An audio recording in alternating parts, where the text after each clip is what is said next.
I'm Handa, founder of Inspiring Women Changemakers, and I'm joined today by Adele Bates, who will tell you all about herself. Councillor Adele Bates, that Yeah. is. I am a midlife British Indian woman, and I'm sitting in my alcove in my home office, which has a collage done by me behind me and a wonderful Liberty House, which stores all of my craft stuff because in my spare time when I'm not change making, I love to craft, do gardening, and generally make things with my hands. Adele, over to you. Yes, thank you, Andrew. I'm just going to describe your collage a little bit more because it's so beautiful. It's so colourful. It's lots of cut out bits from magazines with women of colour. Is it relaxing and enjoying yourself? Is that the Yeah, and it also speaks to one of my values about precision. I love to be precise. I'm a Virgo by star sign for anyone who believes that. And it's one of the most mindful, precise activities that you can do. Thank you. So, my name is Adele Bates. I'm currently sat in St Leonard's Hastings. Yes, which where I am the councillor for this ward. I'm the Green Party councillor for Central St Leonard's. I am a white English woman. Am I in my midlife? I mean, that's the whole question in itself, isn't it? The whole of the Exactly. topic. I'm 40. You decide. And I am surrounded by, I've recently decorated my office. You can't quite see, but I have the most brilliant Barbie pink ceiling with a green lampshade, and then all the notice board cork round notice board circles behind me are all in pink and yellow. So we are bright and bold and here and ready. Um, should I talk about a little bit about what I do? Yes, please. You want a bit of that? Okay, so I'm the director of AB Education, and we support schools, colleges, organisations with behaviour, inclusion, and leadership development. So that's my organisation. We have a small team. We work across the UK, lots of work in Wales at the moment, and across Europe as well. And then I balance that with, yes, councillor duties too. I was elected last year, so that's been a brilliant learning curve as well. Absolutely. So super busy then, Adele. And here I am in my tranquil teal space Yeah. thinking, ooh, that sounds like a lot of work. But Adele, the reason we got together was off the back of a conference that I attended a little while back. I was lucky enough to hear Sir Stephen Fry, Professor Brian Fox, Hannah Fry, Yuval Noah Harari, live in person at the conference, which was the Energy Tech Summit in London, and also Al Gore and Idris Elba on screen. I would have loved to meet Idris, but there you go. And I really wanted to talk about this. I have written about it, but I thought who better to chat about that and other matters AI with Councillor Adele Bates, who is a member of the Green Party. So, for the next 20 minutes or so, Adela and I are just going to have a conversation about that. But this series of podcasts is called Pick My Brains. So today is Pick My Brains on AI and how we can use it. Um, and this comes from the back of all of the requests that I get as the founder of an established change maker community of people advocating for women's rights and human rights more broadly. I get a lot of calls for my expertise and I can't always fulfill them. So this felt like a good way to get word out on our thoughts of AI. And thank you, because it's kind of interesting to me that I even come to this conversation. If you speak to any of my friends or my girlfriend about Adele and AI, it's like I'm I, I'm in the old school, right? So technology and me really struggle. I have bad electrodes, things stop around me, technical things stop.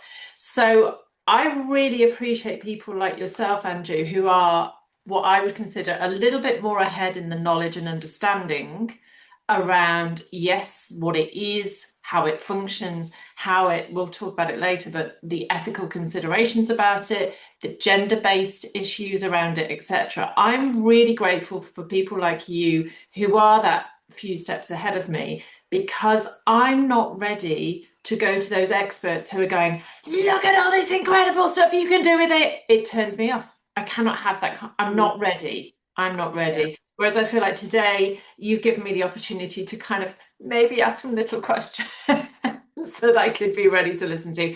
But more importantly, with the values and ethics that are important to me around this. So should we start there? What did you learn at the conference? What is going on? What do we need to know? What do we need to be scared of? And what do we need to do? Well, I hate to start with the what we need to be scared of piece, Yeah. but maybe it matters. Maybe that is an important starting point. Um, there is resistance. I think you've set that up really well, actually, because on a personal level, there's resistance about this is techie. I don't understand it. It's too complex. First thing to say to that is AI has been around in various forms for about 50 years now. We've used AI tools in our internet banking, on Facebook with those prompts, in the shopping that we do online, where items are suggested and things are recommended for our cart. So we've been using it, whether we've known that or not. What we're seeing now is an acceleration of AI. And that is maybe the scary bit for people who are thinking about climate and thinking about ethical considerations and human control and all these kind of bigger things that feel huge and scary to most of us. And they can be actually. When I listen to Sir Stephen Fry and Yuval Noah Harari, who's the author of *Sapiens*, it was quite depressing. It was the pre-lunch talk, and they gave us a something to give us some comfort, but they were talking about the real drains on electricity use and other resources such as clean water when it comes to AI. Because AI is not in the cloud, it's not this little thing that goes on somewhere in the sky. It's powered by data centers, which are around the world, and there are some clusters which are greater, let's say in Malaysia, which you'd be surprised about, in the US, and so on. And the use of AI is accelerating, which means that the growth of the use of electricity, for example, in those data centers in the US will be halved. So the use of AI will contribute to half of the growth of electricity usage in the United States and a little bit more in Malaysia. That's flipping scary because you can comfort yourself by saying, my use of AI, my AI prompt takes as much water, electricity as it takes to boil a kettle. That's true. Or it takes as much as a Google search. That's also true. But it's the speed and the use of which we're doing it. Because the thing is, when we do a Google search, we may be searching, I'm typing, who is Councillor Adele Bates into Google, right? And it gives me maybe a wiki page or it gives me your bio page, and I'm satisfied. But if as a user I type that into AI, it'll come up with some other suggestions underneath. So it might tell me about your bio, but then it will say, tell me more about Adele's notable achievements, tell me more about Adele's business. And then that kind of takes you down the rabbit hole of using AI. So whereas you might have used one search, you're using multiple. And I think that's the bit that concerns me and makes me very mindful about how I personally will use AI, which is quite little because there are other considerations as well, which we're going to talk about. You know, there's a couple of things that you've already got me thinking. Firstly, that image you just showed, I just had the image of the child catcher with sweets from Chitty Chitty Bang Bang. But it sounds like there's going to be more sweets on offer. There's an addiction trail there that's going to be fed, actually, Yeah. even more than it has been. And then on the flip side, it's a very personal kind of example, but I have a dad who is undiagnosed dyslexic. He was from the time and place when, of course, it didn't exist.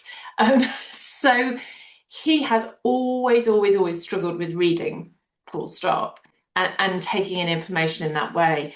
And recently, my partner introduced him to some of the AI tools that are available.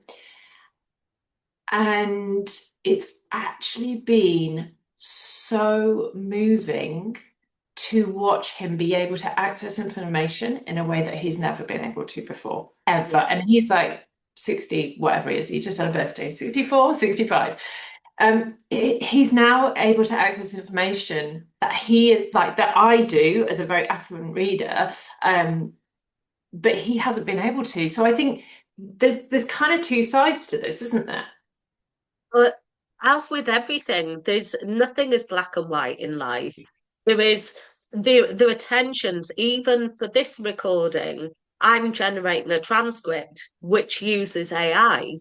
Mhm. So we are using it, as I say, whether we know it or not. And so it's not, things aren't inherently bad or good. We have to make some personal decisions based around a framework of our personal values, what our needs are, what kind of brains and bodies we possess, all of these things, because AI can help in, like I say, with transcripts, it can help generate subtitles for videos like this. It can do all sorts of things that make the user experience much better. And for someone like me who's very focused on inclusion and accessibility, that Mm. matters to me. And I probably wouldn't record videos because I would be overwhelmed by the amount of work it would take to produce and generate a transcript or subtitles otherwise. So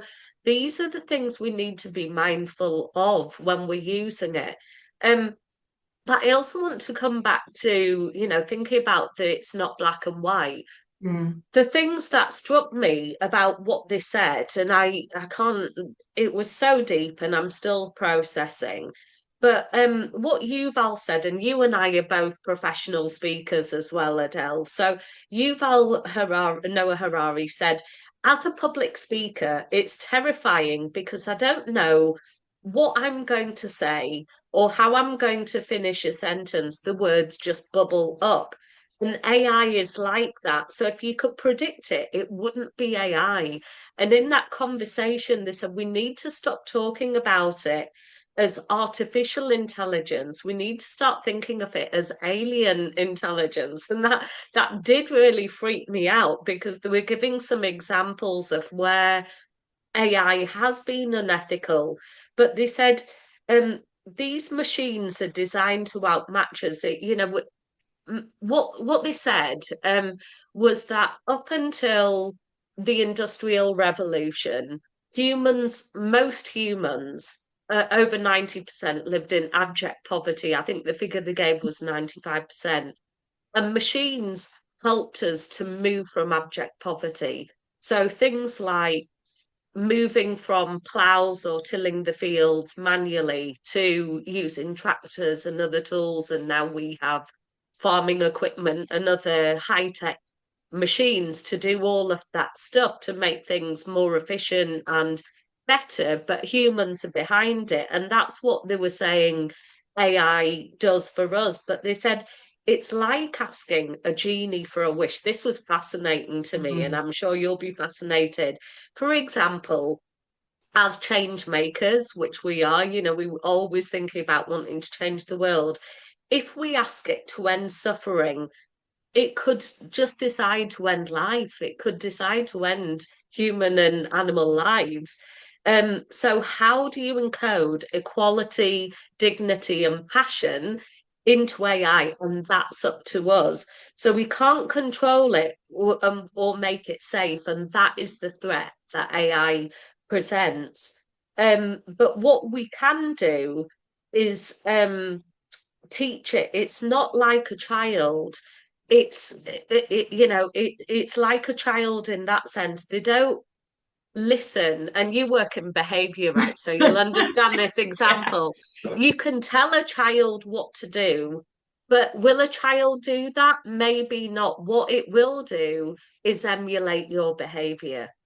So Mm, if you're saying, tell me about ethical ways to save water, and you're using AI excessively, what might AI conclude from that? I don't have the answer to that. I'm just giving a mm, hypothetical example that I've thought of on the spot here. mm. But it is copying us. And Yes. that's scary. So we have to, anyway, as change makers, we want to be exemplary and hold ourselves to our own moral Mm, and ethical standards. It's not when people are watching, it's what you do behind closed doors when nobody else is looking. And mm, that's how I'm viewing AI. Am I saying please? Am I saying thank you? Sounds daft. I first laughed at my dad when he was thanking Google Home, but actually, that's what Yuval Noah Harari and other experts like Mo Gawdat, who was previously the chief business officer at Google X, has said on his Slow Mo podcast and other podcasts, with Holly Tuke of Not on the High Street and so on. So we have to, when we do use it, be as kind and as ethical as we can be when we're mm. using it because it's learning from us. This really reminds me, I was listening recently to, there's a beautiful podcast, Finding Your Way Home by one of my coaches, Anthea Bell, and she was interviewing from the US, Emily Fletcher. Yeah, And she talked about AI actually being amplified intelligence. And I think this is what you're talking about. It's going to amplify who we are. And so, in terms of what can we do, and I think, even as you're talking, I can feel in my body, I there's fear, can. I've just got there's fear goosebumps when you in were my saying it. body, yeah, Yeah, as you talk. And so I think the fear, if I listen to where that's coming from, it's I'm out of control here. In yeah. fact, is anybody in control? That's the fear, right? So if I think about, okay, what can I control? Going back to kind of circle of influence, what can I control? And I think you're nailing it really beautifully there, Andrew, which is we can control how we behave with it, which will essentially train. I don't know if that's the right word, but it will influence and as Emily says, amplify then how it behaves. And with that kind of theme, I want to jump into the question that really intrigues me. How did the conversation come up around how AI affects, for example, different genders, different minority groups? We all know, there's that stereotype that these things are made by a certain demographic, and those of us who are not in that demographic are going to lose out. Can you talk into that at all? Yes, I would love to talk into that because that was my feedback. That was the bit that was missing. It was two experienced men who have a global platform and they missed a trick. Mm, Because we know through our work that climate crisis and all of these issues affect people who are, marginalized groups more than the dominant identity. So it affects women disproportionately and therefore their children if they have them. It affects disabled people, it affects on a day-to-day basis, melanated people like me, right? So if I go, and a lot of people don't know this. I was in King's Cross, as an example, when I went to see another fabulous speaker, Elizabeth Day, author of How to Fail, um, whose podcast goes by the same name. Was in King's Cross with my bestie. who is light, also British Indian, light skinned. I'm ultra tanned at the moment because I'm always in my garden. So we were in King's Cross trying. I went first, or trying to dry my hands, and the dryers just would not work. They were so slow. She came, on they went, and that is because AI is baked into design. If it is designed by people with white skin or lighter skin, it's they're not considering how it works. So if I have a black woman next to me, it's just maybe not going to work for her at all. So even these variances in skin Mhm, tone and colour, mhm. or height, or neurodivergence we've touched on, that could be a whole other podcast to talk about. And the Yes. more people, everyday people like us, who have different sexual orientations, different ages, different uh, heritage, different abilities, different physicalities, and ways of showing up in the world, more so the better, Yeah. because that intelligence will be fed in. And actually, that is what you can do with AI. So you can save it, you can train it yourself. So you can save it in its memory, that any responses it gives you are inclusive, are thinking about accessibility and inclusion. And you Mhm. can keep on training it in that way if you're using it for your work or in your daily use. So that bit is something that people can do. But stop using it for those flipping Snapchat and other filters that make you look like some superhero or what have you. It's just not necessary. It's like pouring water down the drain. Um, In terms of energy use. and Yeah. and it's unethical in different ways because it's often using artists' images without their permission, so it's using Mhm. copyright. They're based on Caucasian faces, so they don't, for someone like me, it doesn't even look like me. So there are lots of other ethical and other considerations that we have to have in the way that we're using it. I'm going to put a request out there. If you are listening to this and you have more research or this is more your world, then please do keep sharing these messages as well. And I think what's infuriating for me is the politician side of me coming out, Angie. Um, is that we talk about, if you've got a different whatever characteristic, to be training it, but the irony is it's not like the whole world is mainly white men. Like statistically, I'm talking about, right? Yeah, It's just that the people creating these machines, and I just think that balance, it's not that we're different, it's just that the whole world is different. And yes, that's what scares me about AI. It's kind of, I suppose, the similar with the idea of money. Money is neutral, yeah. but it depends whose hands it's in. Anyway, that's a whole other thing. It kind of brings us on to the last kind of thing that we wanted to kind of touch on, though, which is the humanity side Yeah. of this. What did you learn from the conference in that side? They touched on that so lightly, but it was the themes that I talked about treating it, teaching it to be more kind and ethical, saying please and thank you to it, giving appreciative feedback if you do use it, and thinking about what you're actually searching for when you do use it. So all of those interactions that we would do if you and I were sitting across, Mhm. maybe treat AI like that. Treat it with some kindness and care. And just to kind of go back a little step, we, I mean, like you are talking to someone, as I said at the start, who's really not a techie person. Sometimes I'm going to be using AI without knowing it. Yeah, you are.